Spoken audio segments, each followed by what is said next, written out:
Entre el 29 y el 30 de mayo del 69 ocurría uno de los acontecimientos más importantes, tal vez, del movimiento obrero, el Cordobazo. Hemos traído hoy a la mesa, en exclusivo para nosotros, al especialista en historia. Muy bien. Doctorado en Primo de Piña, de Felipe Piña, el compañero Pablo Rodríguez de ATE. ¿Cómo estás, Pablo? Hola, ¿cómo les va? ¿Todo bien? Todo bien. Bien, excelente. Bienvenido. Che, ¿no te preguntamos sensaciones del ciclo de capacitaciones que dieron en ENAMU? ¿Bien? ¿Sabes que yo no cerré? Cerró Ah, Natalia, claro, vos estabas Natalia enfermo. Rodrigo. Claro. Todavía estoy convaleciente. ¿Cómo estás? Bien, estoy bárbaro. Bien, Bueno. excelente. Sí, mejor. De la rodilla. Bien. ¿Qué te llegó? Hay otras cosas. Claro. Los otros problemas no se resolvieron. ¿Te llegaron algunas críticas? Bien.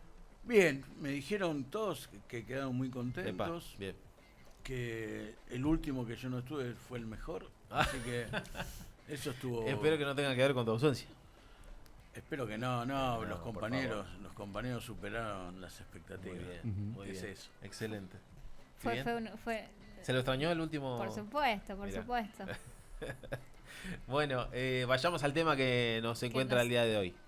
Pablo querido, Cordobazo. Siempre hablamos Cordobazo y como que la figura de Tosco como que prevalece ante Sí. todo y se pierde un poco el... Sí, ¿sabes qué? Cuando estábamos, recién lo escuchaba al compañero del museo, y hay un dato ahí que me tiró el productor ejecutivo de este programa, que es, yo me había olvidado, el primero que reconoció el listado del Holocausto es el presidente argentino Juan Domingo Perón. Para todos aquellos Oh, que lo Claro. que lo ponen del otro lado de la Ujú.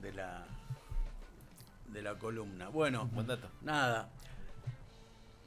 Cuando hablamos de Cordobazo, lo digo esto porque me parece que todo tiene que ver con todo. Yo creo que nunca en historia se van concatenando algunos procesos. Y cuando hablamos del Cordobazo podemos hablar de, uy, sí, los estudiantes, salieron los obreros. Pero esto empieza en el 55 con el golpe de Estado. Hay un proceso de empoderamiento del pueblo y de los trabajadores que está cortado, que no solo está cortado, sino que esa interrupción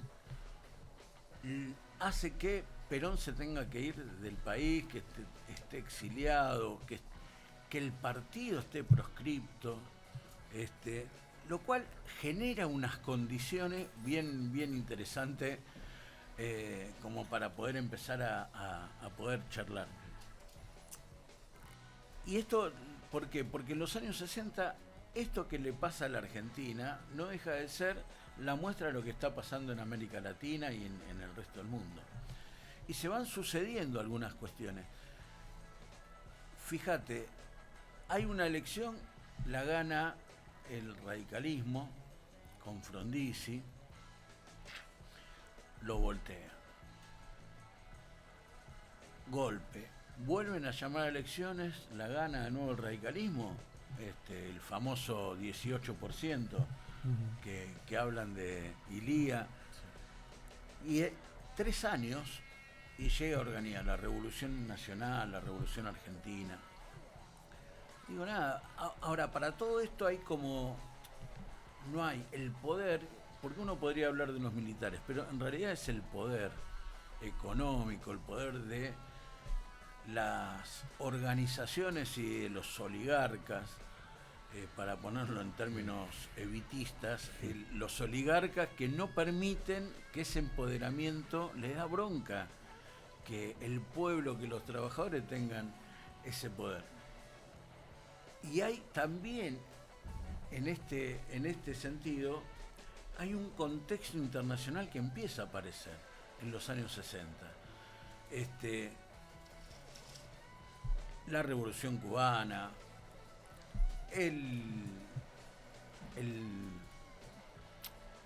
la liberación de Argelia de la colonia como colonia francesa, digo, empieza a haber procesos que empiezan a no enrarecer, sino que van demostrando que la organización popular y los sectores populares organizados de manera tal pueden vencer a aquellas cadenas que no lo dejan seguir desarrollándose.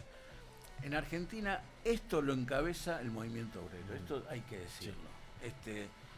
El movimiento obrero, y hay dos sectores en los años 60 que empiezan a abrirse como muy claramente. La primera, el primer lugar, están los más tradicionalistas, los más, me cuesta decirlo, pero son los burócratas, los más conservadores, que lo único que piden es obediencia debida a Perón y que las conducciones de los distintos sindicatos y de las distintas organizaciones sean del Partido Justicialista. Lo cual todos aquellos que llegaban por voto popular a las conducciones de los sindicatos, no tanto quizás acá en Buenos Aires, pero mucho en el interior, los iban corriendo.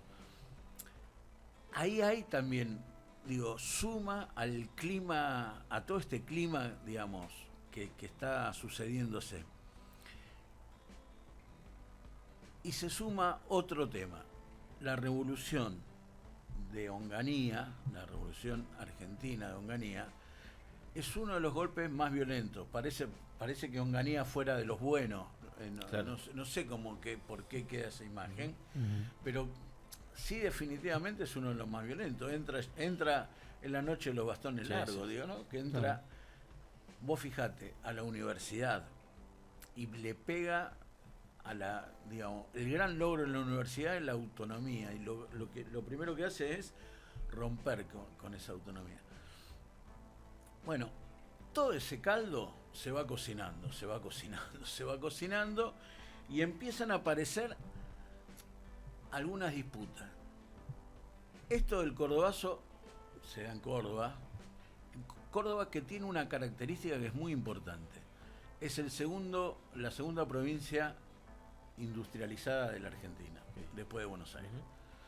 Tiene un polo de metalúrgico y metalmecánico muy importante, un desarrollo industrial muy importante. Pues estas fabricaciones militares, la fábrica de aviones del Estado. Ahí automotrices. Claro, ahí se instaló la Cian primero, la Cian que hace autos, pero es el fabricante de todos los electrodomésticos de la clase media. Hace la gracia. Entonces, y el polo de fabricaciones de autos. Y esto, ¿por qué? Para leer historia me parece que hay que tener este tipo de lectura. ¿Qué pasó con todo esto? El crecimiento de la ciudad de Córdoba lo que hace es estirarse para todos lados. El ejido urbano, por ponerlo de alguna manera, se estira para todos lados. ¿Quién empieza a tallar en este tema? Si vos crecés, ¿qué es lo que más necesitas? Transporte, colectivos. ¿Cuál es el gremio que más crece en Córdoba? El del transporte, el de la UTA. Pero el transporte era estatal, era una empresa pública. Y en esa, cuando empiezan a querer privatizar las empresas públicas de transporte, aparece el secretario general, que muchas veces está nombrado al pasar, pero que es un muy importante dirigente y muy querido dirigente, creo que poco valorado por muchos sectores, que es Atilio López. Atilio López es el secretario general de todo ese sindicato, y empieza a tallar de forma muy fuerte en la CGT regional. Es más, no solo empieza a tallar, más adelante Atilio López va a tener encontronazo con Rucci. Voy a sacar los lentes. Rucci no lo deja ver a Perón. Se le pone en el medio, no. Sí. Y empieza a aparecer con la... ¿por qué esto? Porque Atilio López representa todo un sector del sindicalismo que eran los legalistas. Estuve estudiando para hoy. Bien. Me traje todos los... los legalistas dicen que le decían, yo ese dato no lo tenía. Sí, lo que sí tengo claro es que es la representación de un sindicato que empieza a abrir las puertas más democráticamente, más pluralista, le da entrada a todos los independientes, o sea, todos los trabajadores o delegados que no fueran del partido justicialista podían ser tranquilamente y podían desarrollarse y podían crecer y podían aportar. De hecho, la otra figura fuerte del cordobazo viene del comunismo, del Partido Comunista, que es Trotsko. Fallido. Qué fallido. Tosco, que por supuesto que no tiene nada que ver con la conducción de la CGT Nacional, que decían, no puede estar, y le hacían la pelea. Ahí uno pinta todo el tema sindical, y vos decís, bueno, acá con esto explicamos el cordobazo y se enquilombó. No, también pasa que la clase media estaba apretada, entonces empieza a haber caldo de cultivo. Pero la llama que termina de encender todo esto es cuando el gobierno de Onganía se mete en las universidades y los universitarios, con traición, empiezan a pararse de mano.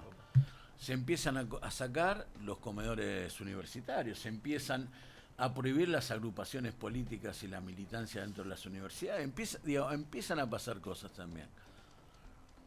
Y parece que el desencadenante es en Corrientes, hay una movida por los comedores universitarios y en la represión matan a 2 compañeros. Uno se llama Cabral. Que no está mal pensarlo como paralelo.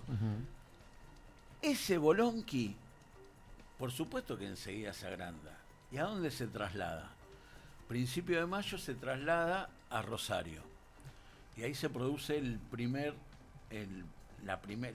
conjuro. Corrientes, el rosariazo, el corrientazo, hasta que donde termina de explotar es en Córdoba, y en Córdoba se juntan, porque no viene de la nada, y es aumento de impuestos. Parece que el impuesto inmobiliario se va por las nubes.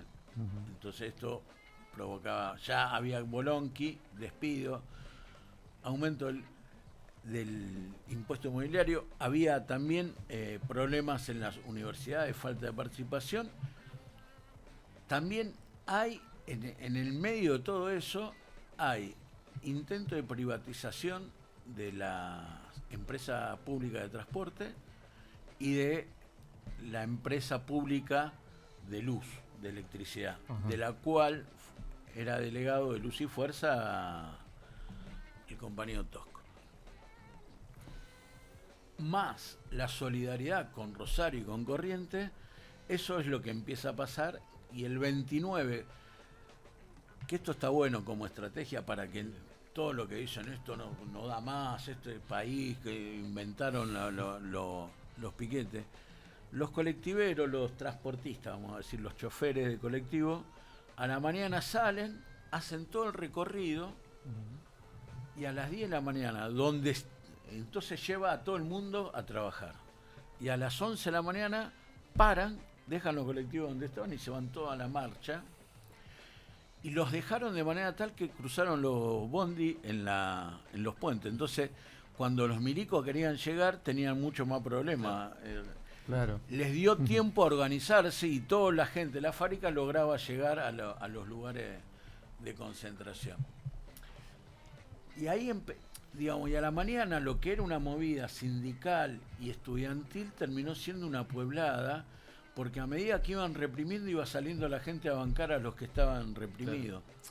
Digo que es una lógica que después en los 90 uno la va a ver mucho, en Cutralcó, en Tartagal, exacto. Lo que era una cuestión de los trabajadores, de unos pocos de los delegados, todos los demás se plegaban, y cuando querías acordarte estaban cortando 2.000, 3.000 personas de un pueblo, estaban cortando la ruta los camiones los atravesan. Digo, es como una lógica que va pasando. Qué difícil en este contexto, en esa realidad y en esa convulsión, destacar personas que lideren, ¿no? Lo que pasa es que para mí hay como 2 o 3 cosas a destacar. Uno puede contar esto, siempre uno le pone como más acento a algún lugar, ¿no? O en algún lugar. En realidad acá hay tres figuras muy, muy, muy importantes. Desde las industrias metalúrgicas tenían Bolonqui con la plata, con la participación, lo que estaba muy, muy atravesado había un decreto de Onganía que prohibía la actividad sindical y política, y entonces ahí el sindicalismo que estaba organizado claramente tuvo que pararse de mano. Los metalúrgicos, que no es un sector menor en nuestra sociedad, tenía un compañero, el Pidio Torres. El Pidio Torres empieza, ¿qué hace? Lo primero que pasa cuando empieza con este Bolonqui, lo va a ver a Atilio López. Y Atilio López va a una figura que ya estaba convulsionando la vida sindical en Córdoba, que es Tosco. Porque aparte Tosco, por su configuración y por su personalidad, tenía mucho más vínculo con los estudiantes universitarios. Entonces, no se llega al cordobazo, ¡ay, qué casualidad! Ay, se pudrieron todos y salimos. Fue un acuerdo entre diferentes partes ideológicas también. ¿Quién sirvió de nexo para...? Ni siquiera es un acuerdo ni un encuentro, es una construcción. Que yo creo que de esto tenemos que empezar a hablar de acá para adelante, sí o sí. La organización de los trabajadores se construye. Es una organización no es un acuerdo de voluntades. Hay una construcción, digo, lo que decía Perón, digo, para construir una casa hay que construir ladrillo, y para tener el ladrillo tenés que meter, digo, hay mierda también adentro del hoyo, para la confección de los ladrillos. Entonces, las organizaciones tienen que construir, y me parece que el concepto más fuerte del cordobazo es un sindicalismo que abrió la cabeza, el corazón y las puertas de las organizaciones para el pueblo y para las organizaciones que eran del pueblo y las organizaciones estudiantiles, contra uno que lo único que hace es pensar en afiliados y en ver cómo el peronismo es lo que domina la causa del sindicato. ¿Viste? Digo, me parece que estas son las 2 cosas fundamentales. Y para adelante, hoy la organización sindical o las organizaciones en general que no puedan trascenderse y que no puedan abrir la cabeza y el corazón y empezar a considerar trabajadores, por ejemplo, el tipo que cobra un plan, que es un trabajador sin empleo, pero es un trabajador. El monotributista es un trabajador que está totalmente... Sí, precarizado. Precarizado, Sí, no me sí, salía sí, la sí. palabra, pero es un trabajador. Sí. Digo, empezar a encontrarnos y a construir ese vínculo en nuestra cabeza, que esos no son enemigos, son trabajadores al que tenemos que salir al encuentro, porque Dios no lo permita, pero si nuevamente gana la derecha en este país, lo voy a decir con todas las letras, si llega a ganar... Si llega a ganar, no lo nombremos, pero sí, digo, claramente nosotros como trabajadores vamos a tener que estar rápidamente organizados en la calle, y nosotros solo no resolvemos esto. Y hay un claro dato que es el diciembre del 2017. En diciembre del 2017, cuando fue el atentado contra las jubilaciones y los jubilados, salimos todos los trabajadores, o muchos trabajadores, no todos, pero muchos trabajadores, pero también había mucha otra gente dando vueltas. Entonces, me parece que el cordobazo ilumina, es un hecho histórico, es un hecho que me parece que muestra como distintas aristas. Y si ustedes buscan en YouTube o en Wikipedia, en la nube, ahora que hablaban del GTP, si buscan en la nube, van a ver, porque esto es otra de las cosas. En el Cordobazo parece que fueran todos hombres. Y las primeras líneas de las columnas en Córdoba eran todas mujeres. Tenía un doble sentido, pero eran todas de mujeres. Digo, porque si no, siempre yo me voy procurando tratar de poder pensar esto en estos nuevos términos, ¿no? Había muchas mujeres y dirigentes. Claramente el machismo y el sindicalismo era había mucho más hombres. Es más, por el tipo de sindicato que había, también había más trabajadores varones que mujeres.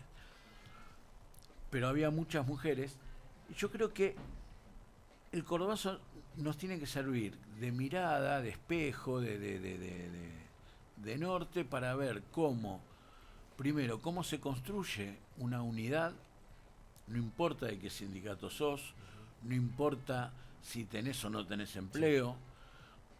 Digo, pensar que los desocupados no son trabajadores es un error para mí garrafal. Digo, el desocupado es un trabajador que no tiene empleo. No, y sobre todo pensando que la masa de trabajadores asalariados no es la misma ahora que en ese momento. Entonces la pelota ya no pasa por nosotros exclusivamente.